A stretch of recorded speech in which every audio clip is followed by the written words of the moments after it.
A person who loves themselves truly is a person who is consistently practicing authenticity. This can cause the people around you to feel a little bit uncomfortable at first, but it is well worth the effort. When we decided not to worry about what people thought anymore and to live our lives as authentically as we could, we found that some of our greatest fears were realized. Some of the people who we thought were friends no longer liked us. They didn't like the real us, the person who set up boundaries and told them what was or wasn't okay to do around us. But we found that it was okay, because after they left us, we found that the friends that stuck to us were friends who we had a deeper connection with and who loved us for us and not who we pretended to be.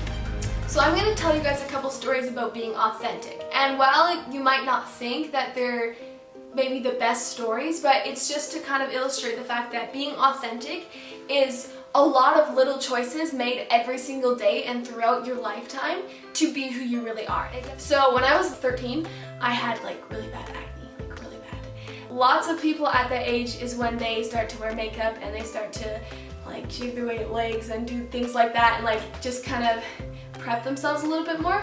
I don't like that as much because I just rather people see me for who I was. And even though one time one of my cousins was like, why is there 3 red dots on your forehead and a triangle? And I was like, well, this is awkward.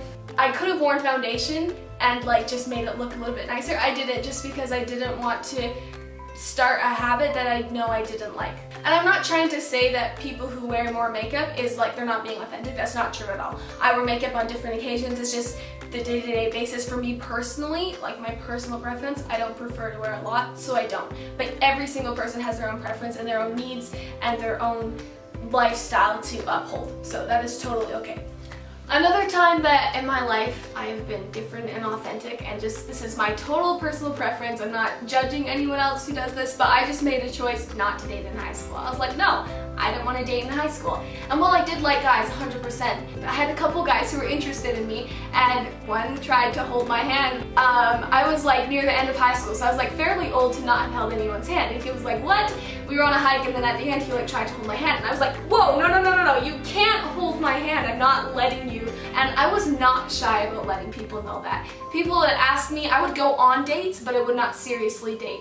I'm not dating in high school. I'm not going to kiss anyone in high school. I'm not holding anyone's hand. And I didn't. And that was something that was very different from my social group, very different from the people around me.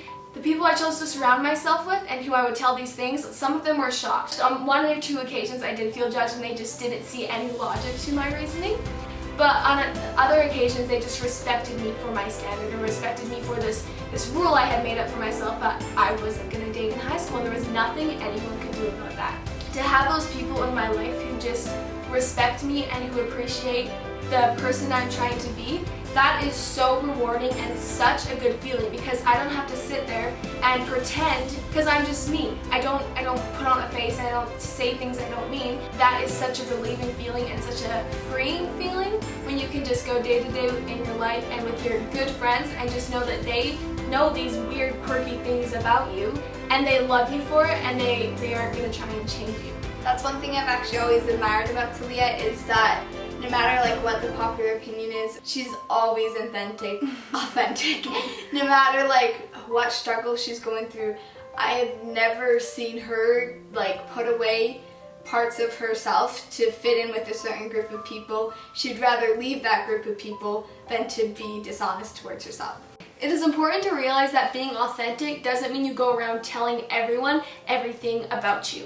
There maybe are things that you struggle with, and being authentic doesn't mean you have to go tell everybody these things. It's important to tell your parents and a doctor or therapist, depending how intense it is that you are struggling with these things, but you don't have to go and tell everyone around you that you interact with that, oh, I have this struggle and this struggle and this struggle, because that's just being untrustworthy. And it's different than being not authentic. The reason why it isn't healthy to just go around telling people all of your problems is because if you're telling someone your problems who can't help you, then you're just doing that to get attention. So we are actually meant to help people. Part of our human nature is to help people. And so when you have issues and you go to a trusted friend to help them and they help you, it deepens your relationships and brings a deeper connection and you guys become closer together. Unfortunately, sometimes we try to hotwire friendship, and this is what we've kind of been explaining. When you want to tell someone drama, and sometimes it comes in the form of gossip too, where you just want to tell someone something and you form a connection because you're both talking about this thing super animated, like, oh my goodness, this happened, and this happened with this person, this happened. And it's like hot wiring the friendship, but it doesn't last because you get this intense connection and then it just goes away. Like Camilla was saying, you just crash. And so if you notice that you have a friend when you're around them, you just kind of feel a lot of drain, that could easily be one of the reasons, because you get like a false connection and your dopamine levels go up and you're like, oh, we're connected. But then you leave and your body just like is drained. It's like, no, that wasn't right. Whether you realize it or not, you actually distrust each other and yourself more when you just do things for a hotwire connection. This is not authentic living. It is a sign that you are so eager for friendship and connection that you're willing to put your own relationship with yourself at risk. The most important relationship you can have is with yourself. In order to truly love yourself, you have to be willing to put your relationship with yourself before others. You need to know your voice and listen to it. Sometimes your voice has been so ignored throughout your life that it is just quiet, and you have to be really quiet and really still and actively search to find it so you can listen to it again.